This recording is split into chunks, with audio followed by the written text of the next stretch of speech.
Hello, how are you guys all doing? I'm joining you again from my windowsill.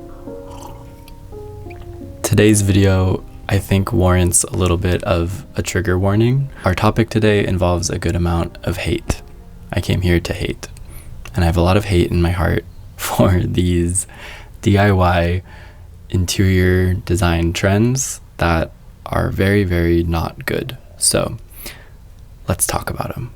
I'm not anti DIY projects or affordable renter-friendly hacks or anything like that, but these DIY projects are very, very bad, and I want to talk about why I don't like them. I'm begging all of you to stop doing these projects, so hopefully this video gets through to at least one person and I can prevent one of these projects from happening. When I was prepping for this video, I realized that I don't even want to give alternatives to these projects because I think the appropriate alternative is just to just refrain from these particular DIYs. The first one I'm going to talk about is, I think, the most important one to talk about because I realize not all of you will watch this entire video, and I think this is the most important PSA I could give on this topic, and that is fake window muntins, like faux window panes. I've been seeing these way too often recently, and even from a few pretty big interior creators, and I haven't seen anybody call it out, so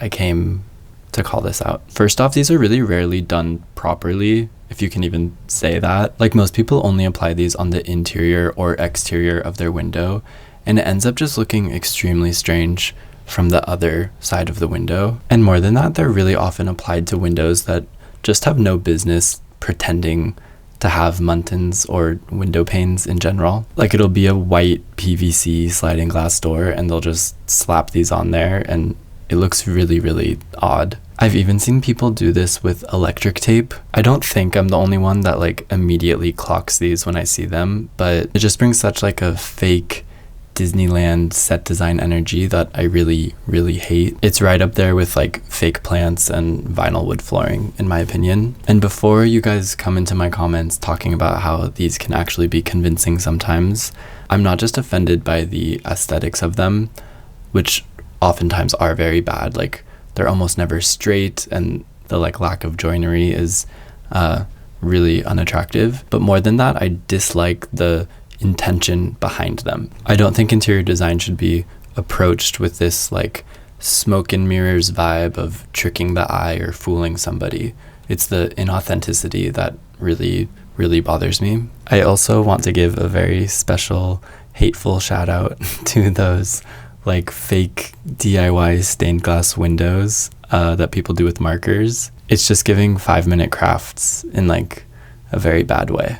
Okay, this next DIY project might be my least favorite one, and that is faux marble epoxy countertops. Sometimes I fall into these like very deep holes where I just watch people do these projects on the internet and I like cringe and torture myself because it's so bad. I feel like this is usually done by home flippers who by and large are just a huge plague on design.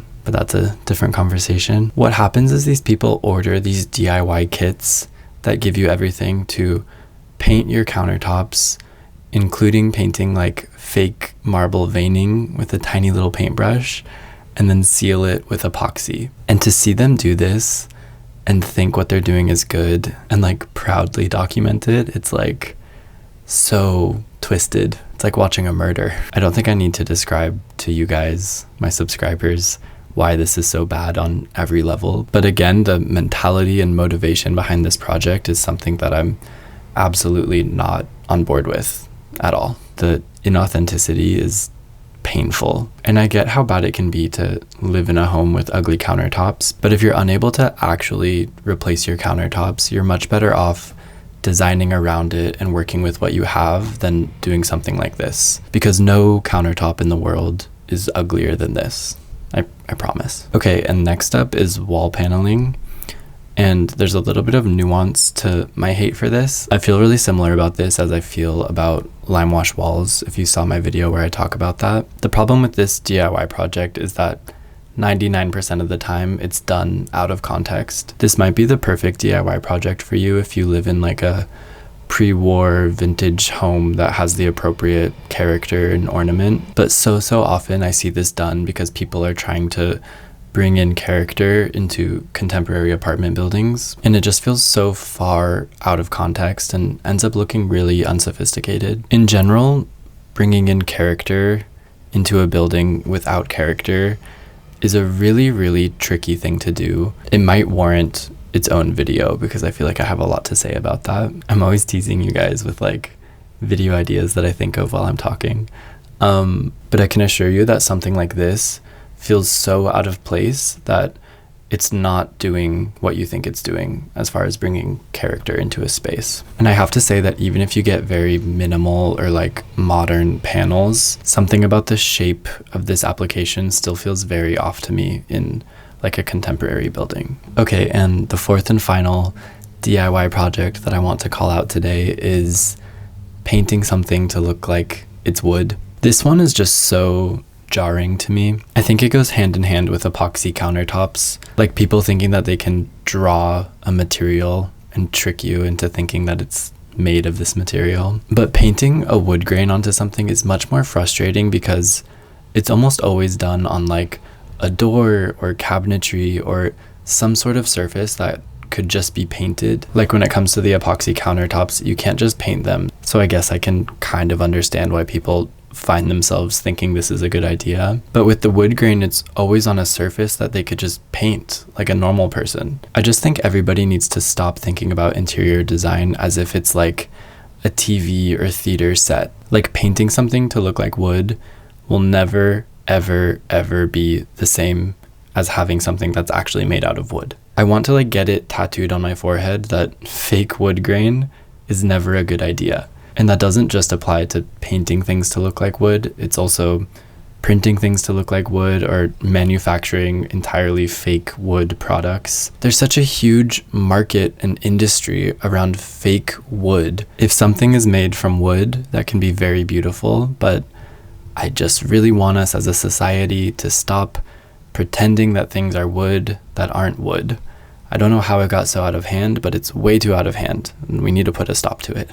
Let's all just agree that wood grain should come from wood. And again, I know that I'm kind of repeating myself also between other videos, but this is an idea that I really want to get out there. Before you come into my comments saying that some of these DIYs can actually be quite convincing or that it's a more affordable way to get the look that people want, I am very pro DIY and affordable or renter-friendly design hacks. There's a lot of really great DIY projects out there that don't cross this line into being in bad taste, in my opinion. I don't just dislike these projects because they look bad or they're impractical or anything like that. I think these are examples of bad design because of the mindset behind the projects, that they're trying to trick you into thinking something is authentic when it's not. Authenticity and context are some of the most important things to consider when you're designing a space, and none of these projects are being thoughtful of those. So that's why I hate them. I have definitely seen a lot of other DIY projects that would fit in very neatly into this list, so look out for a follow-up video in the future. But in general, let's all try to keep our DIY projects considerate of authenticity and context, because DIY doesn't have to come at the expense of those ideas. And yeah, that's all I have for now. I'll see you next week. I know this is kind of a shorter video, but I'm having a very busy week and it's all I have time for. I'm sorry, my videos will be longer in the coming weeks. Okay, I'll see you next week. Love ya, bye.